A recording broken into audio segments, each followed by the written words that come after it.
తెలంగాణలో ఈ నెల 30న రైతు భరోసా నిధులు విడుదల చేయబోతూ ఉన్నారు. తెలంగాణ వ్యాప్తంగా మొత్తం రైతులందరూ కూడా ఎప్పుడెప్పుడని ఎదురు చూస్తున్న వానాకాలం సీజన్‌కి సంబంధించి రైతు భరోసా నిధులైతే మనకు విడుదల కాబోతూ ఉన్నాయన్నమాట. రైతు భరోసా నిధులను ఈ నెల 30న విడుదల చేయాలని తెలంగాణ ప్రభుత్వం నిర్ణయించింది. ఖమ్మం జిల్లా మధిరలో నిర్వహించే బహిరంగ సభలో నిధులను సీఎం రేవంత్ రెడ్డి విడుదల చేయనున్నారు. వానాకాలం సాగుకు సంబంధించిన ఈ నిధులను 10 రోజుల్లో జమ చేయాలని నిర్ణయించారు.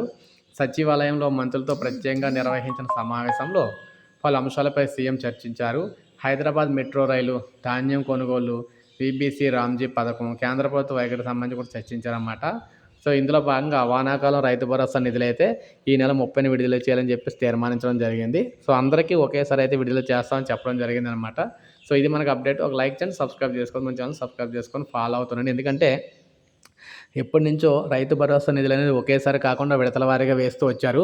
కానీ ఈసారి మాత్రం అందరికీ ఒకేసారి అయితే వేస్తామని చెప్పేసి చెప్పడం అయితే జరిగిందనమాట.